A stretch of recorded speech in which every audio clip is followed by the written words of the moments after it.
கேக்குறீங்க. எங்க ஊருக்கு அரசாங்கம் மூலம் இந்தந்த வசதி வேணும், இளைஞர்களுக்கு விளையாட்டு பாதை வேணும், கழிவுநீர் வசதி வேணும், கழிப்பறை வசதி வேணும், தண்ணீர் தொட்டி வேணும், குடி தண்ணீர் வசதி வேணும், சாலை வசதி வேண்டும். நமது ஃபாரஸ்ட் டிபார்ட்மெண்ட்ல அனுமதி பெற்று சாலையை அகலப்படுத்த வேண்டும். இதுதான் ஒரு எம்பி செஞ்சு கொடுக்கிறது. நல்லா இருக்கு. அதை விட்டு உங்களுக்கு ஆளுக்கு திருட மாதிரி வந்து 300 500 இது என்னங்க இது? அது அவன் அதான் இன்னைக்கு அண்ணாமலை சொன்னாரு, கஞ்சா வித்த காசை கொண்டாந்து கொடுப்பாங்க ஆளுங்க. சொன்னாரா இல்லையா? எதுனா ஒழுங்கா சம்பாதிச்சு சாத்தா இல்ல ஸ்டாலினோட அப்பா அம்மா பாட்டி சேர்ந்த சாபத்தை தான் மக்கள் பணம் உங்க பணத்தை கொள்ளையடிச்சது. இப்படிதான் ஆர்கே நகர்ல நான் குக்கர் சின்னத்துல போட்டுக்கிட்டப்ப திமுகவே டெபாசிட் காலி போனுச்சு. எங்க தெரியும். அண்ணா திமுக பழனிசாமி ஆட்சியில இருந்தாருல, அந்த முன்னாள் மந்திரிகள் எல்லாம் இருக்காங்கல்ல, ஊருக்கு தெரு தெருவுக்கு வந்து உட்கார்ந்து ஆர்கே நகர்ல வீட்டுக்கு வீடு ஓட்டுக்கு 10,000 ரூபாய் கொடுத்தாங்க. ஆனா அந்த மக்கள் அதெல்லாம் பெருசா எடுத்துக்கல. ஓட்டுக்கு 10,000 ரூபாய் கொடுத்தாங்களே, காசு கையை நீட்டி வாங்கிட்டோமே அப்படின்னு மனசாட்சி எல்லாம் பார்க்கல. ஏன்னா அது வரிப்பணம். இப்ப எவ்வளவு கொடுத்தா உழைப்பு பணத்தை கொடுத்தான்னா ரைட்டு, உங்க பணத்தை கொள்ளையடிச்சு உங்கள்கிட்ட கொண்டு வரான். நீங்க வேட்பாளராக இருக்கட்டும், வேட்பாளரோட பின்னணி தெரியும், திமுக எப்பேற்பட்ட கட்சின்னு தெரியும். பழனிசாமின்னா அவங்க அப்பா விட்டு சொத்தையா கொடுக்கிறாரு, இல்ல இங்க இருக்கிற வேட்பாளர் கொடுக்கிறார், அவர் டோக்கன் கொடுக்கிறாராம். என்ன சொல்லிவிட்டு அவங்க டோக்கன் கொடுக்கிறான். நம்ப முடியுமா? அதாவது அந்த 300க்கும் 500க்கும் அவங்க வீட்டுல இருந்து கொடுக்கல, உங்க காசை தேடி வச்சிருந்தா நான் கொடுக்கலாம். நீங்க போட்ட பிச்சை. அதனாலதான் சொல்றேன், அது மாதிரி உங்களுக்கு 500,000 கொடுக்கறதுல எனக்கு விருப்பம் கிடையாது. சொன்னல, உங்களுக்கு தேவையானத இப்ப நம்ம ஊர்ல ஒரு வீட்டுல உள்ள ஒரு பெண்ணுக்கு கல்யாணத்துக்கு பணம் வேணும், கம்மியா இருக்கு எங்கள்கிட்ட, என்ன உரிமையா கேட்கிறப்ப நான் கொடுப்பேன். பையன் படிப்புக்கு பள்ளிக்கூடத்துல ஃபீஸ் கட்டணும், என்னால முடியல அப்படின்னு கேட்டா செய்வோம். அதெல்லாம் நான் செஞ்சிட்டு இருப்பாங்க.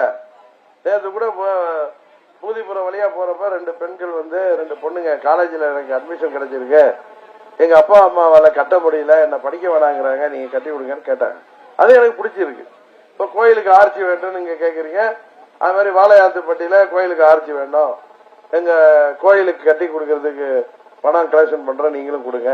இப்ப வர்றப்ப முதல் ஊர்ல கூட கேட்டாங்க, கீழப்பட்டியில எங்க கோயில் கட்டுறோம், 40 லட்சம் ரூபாய் எஸ்டிமேட்ல கட்டுறோம், நீங்களும் அதுல செய்யுங்கன்னா நான் ஒரு 5 லட்சம் தர்றேங்க, தேர்தல் முடிஞ்சதுன்னு சொன்னேன். அது மாதிரி முதலைக்குளம் பெரிய கண்மாய் 58ஆம் கால்வாயிலே சேர்க்க வேண்டும். குடிநீர் தட்டுப்பாடு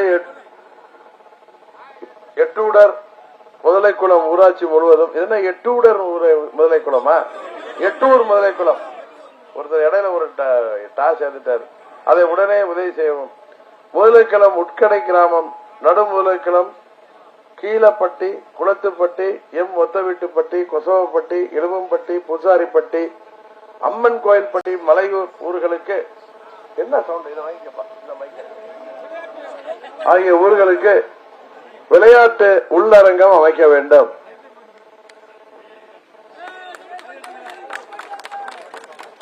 உறுதியா செஞ்சு தர நம்ம ஊர் கோயிலுக்கு தேவையானது செய்வேன். இத மாதிரி நீங்க கேட்டு நான் செஞ்சாதான் எனக்கும் மரியாதை, நம்ம ஊர் மக்களையும் நான் மரியாதை பண்றது. எனக்கு 500 ரூபாய் கொடுக்கறது ஒன்றும் பெரிய விஷயம் இல்லை. என்ன அதை செய்யக்கூடாது நான் அன்னையில முடிவு எடுக்கிறேன்னு சொல்றேன். 99லயும் நம்ம கொடுக்கல, 2004லயும் கொடுக்கல, ஆர்கே நகர்லயும் நான் கொடுக்கல, எங்கேயும் நான் கொடுக்கல. சரி சரி. திருவொற்றியூர் ராஜேந்திரனா அவர்லாம் இப்ப நம்ம கூட இல்ல, நீங்க தான் நம்ம கூட இருக்கீங்க. நம்ம யார பதவியாக்கி எம்எல்ஏ ஆக்கி எம்பி ஆக்கி மந்திரிக்கு ஆக்க உதவணுமா? ஒருத்தங்க கூட இல்ல. ஆனா நீங்க எல்லாம் ஊர் மக்கள் எல்லாம் என் மேல பிரியமா அப்படியே இருக்கீங்க. அது போதும் எனக்கு. சரி சரி. மோடியை மீண்டும் பிரதமராக நான் வாக்களிக்க வேண்டிய சின்னம் குக்கர் சின்னம். நன்றி.